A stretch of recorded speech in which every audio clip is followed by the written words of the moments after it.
Assalamualaikum warahmatullahi wabarakatuh. Saya Fajrabat Prasetyo dengan NIM akhir 056 kelas 5B Ekonomi Pembangunan. Video ini dibuat untuk memenuhi ujian tengah semester mata kuliah Perekonomian Indonesia dengan dosen pengampu Dr. Ade Jamal Mirdad MSI. Yang pertama, relasi antara sistem ekonomi dengan sistem politik. Di sini ada 3 sumber yang berbeda yang berasal dari 2 buku dan 1 jurnal.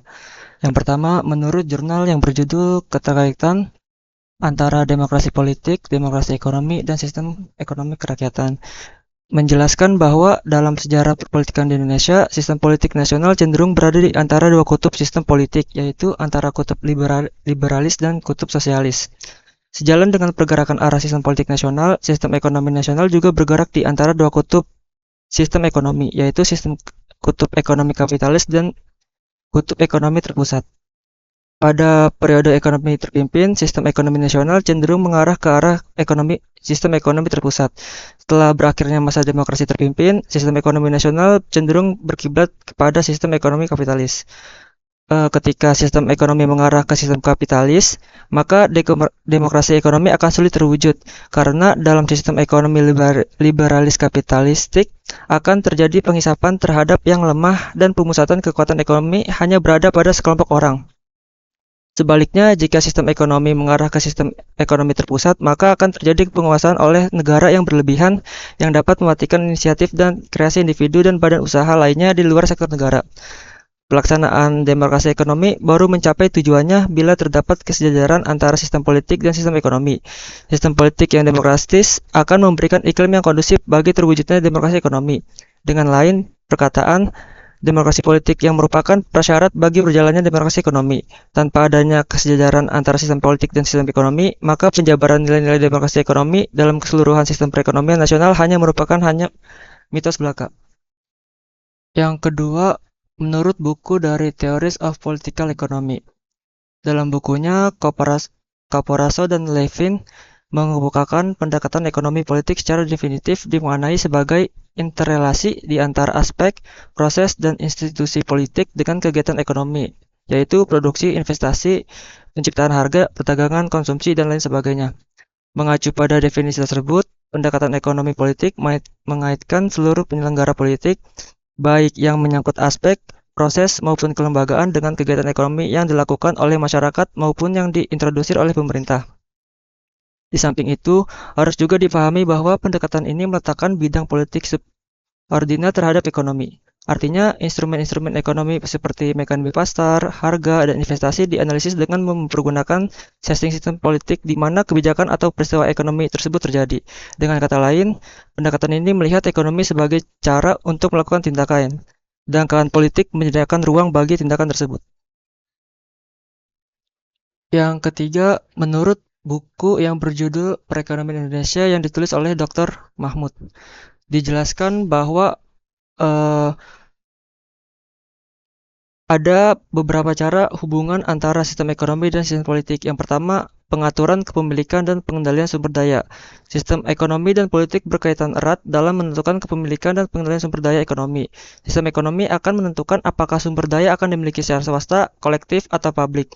Sistem ekonomi akan membentuk hukum dan peraturan untuk mendukung atau mengatur kepemilikan tersebut. Yang kedua, kebijakan pajak dan pengeluaran. Sistem ekonomi berperan dalam menentukan kebijakan pajak dan pengeluaran pemerintah. Keputusan mengenai pajak dan bagaimana pendapatan tersebut digunakan akan mempengaruhi alokasi sumber daya dan distribusi kekayaan di dalam ekonomi. Yang ketiga, regulasi dan hukum. Sistem politik memiliki peran dalam merumuskan regulasi dan undang-undang yang mengatur kegiatan ekonomi. Regulasi ini dapat berkaitan dengan hak-hak pekerja, perlindungan konsumen, lingkungan, dan sebagainya. Yang keempat, ada kebijakan moneter dan fiskal. Sistem ekonomi memiliki dampak pada kebijakan moneter dan fiskal. Kebijakan ini dapat digunakan untuk merangsang pertumbuhan ekonomi, mengatasi inflasi, dan mengatasi ketidaksetaraan. Yang kelima, pengaruh kelompok kepentingan. Sistem politik mempengaruhi bagaimana kelompok-kelompok kepentingan dalam masyarakat mempengaruhi pembuatan kebijakan ekonomi. Kelompok bisnis, serikat pekerja, organisasi lingkungan, dan lainnya dapat berusaha mempengaruhi pembentukan kebijakan melalui proses politik. Yang keenam, stabilitas politik dan investasi ekonomi. Stabilitas politik merupakan faktor penting dalam menentukan iklim investasi ekonomi. Jika suatu negara memiliki ketidakstabilan politik, hal ini dapat menghambat investasi dan pertumbuhan ekonomi. Yang ketujuh, pengaruh ideologi dan nilai. Sistem politik seringkali mencerminkan ideologi dan nilai-nilai masyarakat. Ideologi seperti kapitalisme, sosialisme, demokrasi liberal, atau otoritarisme dapat mempengaruhi arah dan tujuan ekonomi. Selanjutnya, perubahan struktural pada perekonomian Indonesia tahun 2010 sampai tahun 2003. Data yang saya ambil adalah produk domestik bruto lapangan usaha atas harga dasar tahun 2010 yang bersumber dari Badan Pusat Statistik. Di sini sudah saya klasifikasikan berdasarkan sektor-sektornya, yaitu ada sektor primer, sektor sekunder, dan sektor tersier. Nah, berdasarkan data yang telah kita lihat pada grafik dan tabel di atas, menyatakan bahwa sektor primer itu mengalami penurunan setiap tahunnya, yang dari 25% rasionya terhadap PDB pada tahun 2010 menjadi 20,1% pada tahun 2023. Nah, untuk sektor sekunder itu cenderung mengalami fluktuasi naik turun, yang dimana pada tahun 2010 sebesar 33,2% dan tahun 2023 itu 32,5%. Jadi tidak terlalu turun secara signifikan. Dan yang terakhir, sektor tersier. Nah, sektor tersier ini itu setiap tahunnya selalu mengalami kenaikan, yang dimana pada tahun 2010 rasionya terhadap PDB itu sebesar 41,8% dan naik pada tahun 2023 itu menjadi 47,4%. Nah, berdasarkan grafik di atas dan penjelasannya, sektor primer itu selalu mengalami penurunan pada setiap tahunnya. Yang dimana pada tahun 2010, rasio terhadap GDP-nya itu 25%, sedangkan pada tahun 2023 itu menurun menjadi 20,1%. Untuk sektor sekunder, cenderung mengalami fluktuasi, yang dimana pada tahun 2010 itu rasio terhadap PDB-nya sebesar 33,2% dan pada tahun 2023 itu 32,5%. Dan untuk sektor tersier itu pada setiap tahunnya selalu mengalami peningkatan, yang dimana rasionya terhadap PDB pada tahun 2010 itu 41,8% dan menjadi 47,4% pada tahun 2023. Nah, berdasarkan penjelasan di atas, dapat diketahui bahwa meningkatnya sektor tersier pada setiap tahun dan menurunnya sektor primer pada setiap tahun itu mengindikasikan terjadinya transformasi struktural. Nah, hal ini tuh sejalan dengan kerangka pemikiran teori Chenery, di mana telah terjadi perubahan struktur dalam tahapan proses perubahan ekonomi di Indonesia yang mengalami transformasi dari pertanian tradisional ke sektor industri sebagai mesin utama pertumbuhan ekonomi. Yang selanjutnya ada strategi dan kebijakan meningkatkan daya tahan terhadap krisis ekonomi. Saya mengambil jurnal yang berjudul Strategi Negara-Negara G20 dalam mengantisipasi ancaman krisis ekonomi global di Indonesia, yang ditulis oleh Habibah dan kawan-kawan. Nah, dalam jurnal ini permasalahannya adalah menanggapi kondisi ekonomi global terkini, anggota G20 menyampaikan kekhawatirannya tentang tekanan inflasi yang lebih luas dan persisten. Kondisi itu akan menyebabkan beberapa bank sentral menaikkan kebijakan suku bunga mereka, yang pada gilirannya akan mengakibatkan pengetatan likuiditas global yang lebih cepat dari perkiraan. Berdasarkan permasalahan tersebut, para Menteri Keuangan dan Gubernur Bank Sentral G20 dalam FMCBG keempat mengambil 6 strategi sebagai berikut. Yang pertama, ekonomi global. G20 memperkuat koordinasi dan aksi nyata yang diselaraskan pada isu penting bagi stabilitas ekonomi global, termasuk ketahanan pangan dan energi. G20 ini menekankan pentingnya menjaga respon kebijakan fiskal yang mampu bergerak cepat dan fleksibel, serta langkah-langkah pengendalian yang bersifat sementara dan tepat sasaran untuk menghindari tekanan inflasi yang tinggi. Dalam hal ini, G20 juga menegaskan kembalinya pentingnya kerjasama kebijakan makro untuk menjaga stabilitas keuangan dan kebijakan fiskal jangka panjang yang berkelanjutan, serta melindungi resiko penurunan dan dampak negatif dari efek spillover.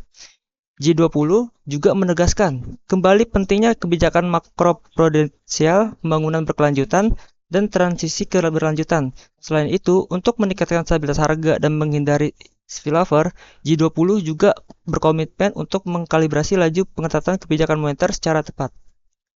Yang kedua, arsitektur keuangan internasional. G20 memperkuat komitmen untuk memastikan ketahanan arsitektur keuangan internasional jangka panjang. G20 akan terus memantau risiko peningkatan volatilitas atau fluktuasi arus modal, spillover negatif, dan kondisi pasar yang tidak merata. Nah, selain itu, G20 juga mendukung alokasi penyaluran special drawing right untuk membantu golongan yang paling rentan serta meningkatkan kapasitas sumber daya multilateral development banks melalui tinjauan kerangka kecukupan modal.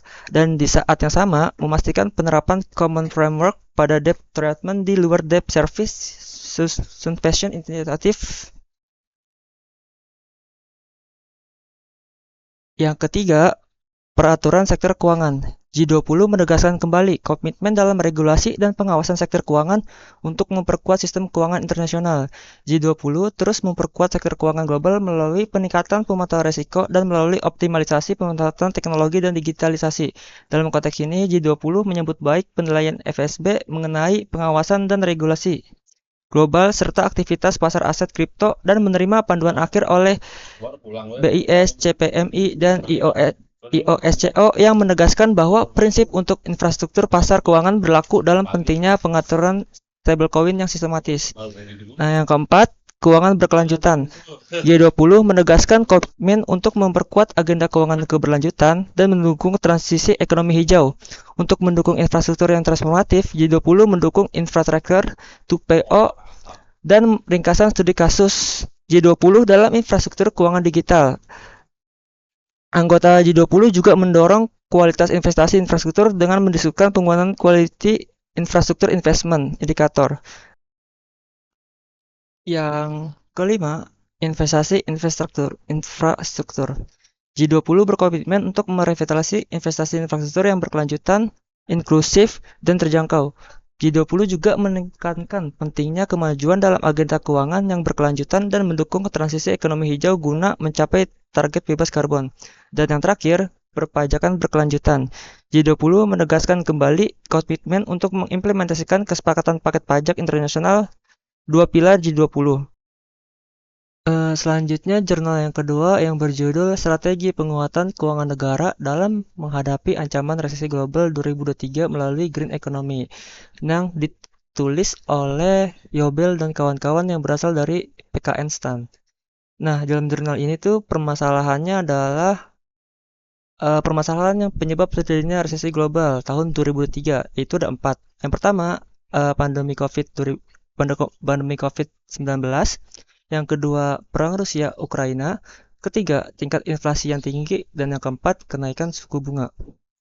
Nah, berdasarkan permasalahan tersebut, didapatlah strategi penguatan keuangan negara dalam menghadapi ancaman resesi global 2023 melalui green economy. Nah, di sini tuh ada 5 strategi. Yang pertama ada digitalisasi UMKM. Dalam digitalisasi UMKM terdapat 2 konsep, payment gateway dan digital marketing. Payment gateway merupakan alat pembayaran online yang berfungsi untuk mendeskripsikan dan mengesahkan informasi dalam melakukan satu transaksi yang sudah diatur oleh para provider. Dengan konsep ini diharapkan sektor UMKM dapat lebih mudah untuk melakukan transaksi dan tentu konsep ini merupakan konsep yang ramah lingkungan. Digital marketing merupakan suatu kegiatan promosi baik itu sebuah produk ataupun jasa dengan menggunakan media digital. Dalam penjualan produksi hasil UMKM diperlukan pemasaran yang tepat dan efisien. Nah, yang kedua, itu ada ketahanan pangan. Dalam upaya mencapai ketahanan pangan, maka diperlukan keterlibatan pemerintah dalam menjaga kondisi pertanian. Indonesia harus mengurangi ketergantungan dalam mengimpor pangan dan lebih mengandalkan sektor pertanian dalam negeri. Untuk itu, maka banyak hal yang dapat dilakukan pemerintah seperti membuka lahan untuk food estate, pengembangan penelitian varietas tanaman unggul, dan pemenuhan pupuk yang terjangkau. Yang ketiga, perwujudan penguatan arsitektur kesehatan global melalui peningkatan investasi industri kesehatan, kerjasama riset, dan transfer teknologi yang diperkuat, dan akses bahan baku produksi untuk negara berkembang diperluas. Pelaksanaan program ini memiliki 3 fokus, yaitu distribusi kebutuhan, kesehatan publik yang dimana isu ketidakseratan akses terhadap solusi medis di negara-negara berkembang. Kedua, pembiayaan kesiapsiagaan pandemi yang sudah dikembangkan melalui Financial Intermediary Fund. Dan yang ketiga adalah tata kelola kesehatan global. Strategi yang keempat, transisi energi keberlanjutan. Program ini memiliki tiga prioritas yaitu akses, teknologi, dan pendanaan. Pemerintah juga sepakat untuk menerapkan pajak karbon dengan tarif sebesar Rp30 per kilogram karbon CO2. Selain itu, dari sektor lain seperti minyak dan gas bumi juga telah dilakukan perencanaan penerapan karbon, yaitu rencana penerapan carbon capture.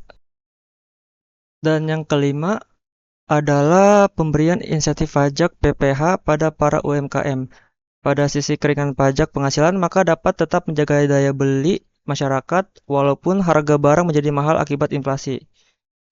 Nah, manfaat dari insentif ini membuat biaya dari UMKM berkurang dan keuntungan yang didapatkan bisa digunakan untuk menjaga tingkat produksi walaupun biaya produksi menjadi mahal akibat inflasi.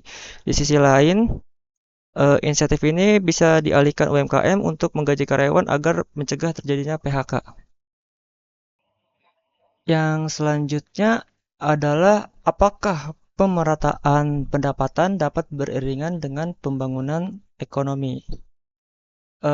Ya, jawabannya adalah bisa. Pemerataan pendapatan bisa beriringan dengan pembangunan ekonomi. Hal ini tuh dibuktikan dengan hipotesis Kuznets curve atau hipotesis U terbalik kurva Kuznets. Menurut Kuznets, pada tahap awal pembangunan ekonomi, distribusi pendapatan cenderung memburuk. Namun pada tahap selanjutnya, distribusi pendapatan akan membaik. Kuznets menggambarkan penjelasan tersebut dalam bentuk kurva yang sering disebut dengan kurva Kuznets. Menurut Todaro, kurva Kuznets dalam jangka pendek menggambarkan korelasi positif antara pertumbuhan ekonomi dengan ketimpangan pendapatan. Artinya, pertumbuhan ekonomi akan diikuti dengan peningkatan ketimpangan pendapatan. Namun, dalam jangka panjang, keduanya menjadi korelasi negatif. Artinya, peningkatan pertumbuhan ekonomi akan diikuti dengan penurunan ketimpangan pendapatan. Berdasarkan pada gambar tersebut, terdapat kurva yang dimana variabelnya itu adalah tingkat ketimpangan pendapatan dan variabel X-nya tingkat pertumbuhan ekonomi. Nah, dalam jangka pendek, memang pertumbuhan ekonomi itu akan meningkatkan ketimpangan pendapatan. Namun pada titik tertentu, pertumbuhan ekonomi itu akan menurunkan tingkat pendapatan dalam jangka panjang. Begitu. Berikutnya adalah pembuktian hipotesis kurva U terbalik Kuznets. Nah, ada penelitian yang berjudul Hubungan Ketimpangan Pendapatan dan Pertumbuhan Ekonomi di Sumatera Barat untuk membuktikan hipotesis Kuznets.